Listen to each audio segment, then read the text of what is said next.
வணக்கம் ஃப்ரெண்ட்ஸ், நம்ம ஆலிநாள் chit YouTube சேனலுக்கு உங்களை அன்போடு வரவேற்கிறேன்.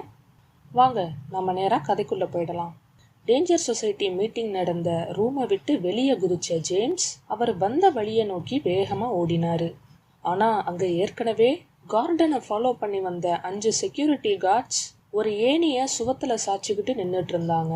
உடனே ஜேம்ஸ் மறைவாக நின்று பார்க்க, இந்த பசங்களையே நம்ப முடியாதுப்பா, எவனாவது மாடியில் கூட ஒளிஞ்சிட்டு இருப்பானுங்கன்னு புலம்பியபடி குண்டா இருந்த ஒரு செக்யூரிட்டி ஆளு ஏணி மேல ஏறினாரு. மற்றவங்களும் ஆளுக்கு ஒரு பக்கம் போய் தேடினாங்க. இதுக்கு மேல அந்த வழியா போக முடியாதுன்னு யோசிச்ச ஜேம்ஸ் ஸ்கூல் கேம்பஸுக்கும் எதிர் திசையில போனாரு. மெதுவா கட்டடங்களின் நிழல்லையே ஜாக்கிரதையா நடந்த ஜேம்ஸுக்கு தான் போற வழி சரிதானா, எந்த இடத்துல நிக்கிறோம், இல்ல திரும்பி வந்த வழியிலேயே சுத்திட்டு இருக்கோமான்னு ஒன்னும் புரியல. அவரு அதிகமா இந்த பக்கம் வந்ததே கிடையாது, அதுக்கான வேலையும் இல்ல. ஏன்னா இங்க ஸ்கூல்ல வேலை பார்க்குற டீச்சர்ஸ் மற்ற ஆஃபீஸ் ஸ்டாஃப்ஸ் தங்குற குவார்ட்டர்ஸ் இருக்கும். ஜேம்ஸ் ஹாஸ்டலுக்கு இந்த ரூட்ல போனா சுத்து தான், ஆனா இப்போ வேற வழி இல்லை. இருட்டில் எப்படியும் தடுமாறி போய் தான் ஆகணும். அதனால ஒரு முடிவுக்கு வந்த ஜேம்ஸ் ஒரு பில்டிங் பைப்பை பிடிச்சி மேலே ஏறி மொட்டை மாடிக்கு வந்தாரு. ஒருவேளை டெரஸ்ல இருந்து பார்த்தாலாவது தான் எங்க நிக்கிறோம்னு ஏதாச்சும் அடையாளம் தெரியுதான்னு கண்டுபிடிக்க. அதே நேரம் யாரோ ஓடி வர காலடி சத்தம் கேட்கவே ஜேம்ஸ் நொடியும் தயங்காம அங்கிருந்து அடுத்த பில்டிங்க்கு தாவினாரு. அந்த கட்டடத்தின் ஒரு மூலையில நிறைய விதவிதமான பூந்தொட்டிங்க, செடி கொடிங்கன்னு புதறு மாதிரி வளர்ந்து பில்டிங்க்கு கீழே அதன் அடிவர போய் படர்ந்து இருந்துச்சு. ஜேம்ஸ் சுத்தி முத்தி பார்த்துக்கிட்டே 2 நிமிஷம் அங்க உட்கார்ந்து தன்னை ஆசுவாசப்படுத்திக்கிட்டு அப்புறம் எழுந்து புதறிக்கிட்ட போய் அதன் ஒரு கொடியை இழுத்து பிடிச்சுக்கிட்டே கீழே இறங்கினாரு. அப்படி அவர் இறங்குறப்போ சுவத்துல பேர்ந்திருந்த டைல்ஸ் ஒண்ணு ஜேம்ஸ் கால் பட்டு உடைஞ்சு கீழே ஒரு சத்தத்தோட விழுந்துச்சு. உடனே அவர் பாதி தொங்கிட்டு இருந்ததுக்கும் எதிர்பக்கம் உள்ள ஒரு ஜன்னல் லைட் எரிய ஜேம்ஸோட ஹார்ட் பீட் எகிரியது. சில நொடிகள்ல 2 கருப்பு நிழல் உருவம் அந்த டிம் லைட் வெளிச்சத்துல வெளியே வருவது தெரிஞ்சது. அதுல ஒரு உருவம் கீழே கிடந்த டைல்ஸ குனிஞ்சு கையில எடுத்து பார்த்துட்டு அக்கம் பக்கம் நோட்டம் விட்டது. ஜேம்ஸ் சுவரை ஒட்டி தன்னை புதர்களுக்கிடையே நல்லா மறைச்சுக்கிட்டாரு. பக்கத்துல இருந்த இன்னொரு உருவம் என்ன ஆச்சுன்னு கேட்க, முதல் உருவம் ஒன்னும் இல்லைன்னு தலைய ஆட்டி டைல்ஸ ஓரமா தூக்கி போட்டது. பிறகு சிகரெட்டை எடுத்து பத்த வச்சுக்கிட்டே 2 பேரும் மெதுவா ஏதோ பேசிட்டு இருந்தாங்க. அந்த நிசப்தமான இரவு நேரத்துல அவங்க என்ன பேசுறாங்கன்னு சரியா தெரியலனாலும் அவங்களோட குரல் நல்லாவே கேட்டது. ஆனா அவங்க மத்தவங்க மாதிரி நார்மல் பாஷையில பேசிக்காம வேற ஏதோ புரியாத மொழியில பேசுறாங்கன்னே ஜேம்ஸுக்கு அப்புறம் தான் தெரிஞ்சது. இப்போ அது என்ன பாஷைன்னு அவரு கெஸ் பண்ண ட்ரை பண்ணாரு.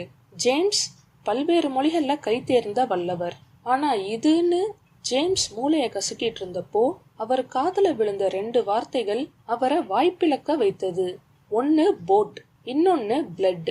வேற எதுவும் அவருக்கு புரியல. ஏன்னா அவங்க 2 பேரும் பழங்காலத்து லத்தீன் மொழியில பேசிட்டு இருந்தாங்க. நமக்கு எப்படி சான்ஸ்கிரிட்டோ அது மாதிரி அங்க லாட்டின் மொழி. ரொம்ப பழமையான, கிட்டத்தட்ட மனிதர்களிடையே செத்து போன ஒரு மொழினே சொல்லலாம். இந்த நட்ட ராத்திரியில இவங்க இப்படி பேசிக்கிறாங்கன்னா ஒருவேளை லாட்டின்ல பேசி பிராக்டிஸ் பண்ணிட்டு இருக்க லாட்டின் மாஸ்டர்ஸா இருக்கலாம். இல்லைன்னா அவங்க பேசிக்கிறது மற்றவங்களுக்கு புரியாம இருக்கவே சீக்கிரட்டா இந்த பாஷையை யூஸ் பண்ணலான்னு ஜேம்ஸுக்கு தோணுச்சு. அப்புறம் கொஞ்ச நேரத்துல 2 பேரும் உள்ள போய் லைட் ஆஃப் பண்ணிடவே இப்போ பாண்டுக்கு ஒரு பெரிய குழப்பம் வந்தது. வேற ஒன்றும் இல்ல, கொடியை பிடிச்சுக்கிட்டு நடுப்புற தொங்கிட்டு இருந்த ஜேம்ஸுக்கு இப்போ கீழே குதிக்கிறதா இல்ல திரும்பவும் மேலே ஏறி போறதான்னு தெரியல. அப்போ அந்த குழப்பத்தை தீக்கிறதுக்குன்னே அவ்வளோ நேரம் அவர் பிடிச்சு தொங்கிட்டு இருந்த கொடி சரக்குன்னு அருந்து விழ ஜேம்ஸ் தரையில தொப்புன்னு விழுந்தாரு. கையில கொஞ்சம் சிராய்ப்பு விழுந்ததுல காலில் லேசான அடியோட மெதுவா எழுந்து நின்ன ஜேம்ஸ் நேரா ரோடு வழியா போகாம கட்டடத்துக்கு பின்பக்கம் சுத்தி போனாரு. செக்யூரிட்டிங்க கண்ணில் மாட்டிடக்கூடாதுன்னு. அது நிறைய மரங்கள் அடர்ந்த புல்தரை அமைக்கப்பட்ட கார்டன் மாதிரி இருந்துச்சு.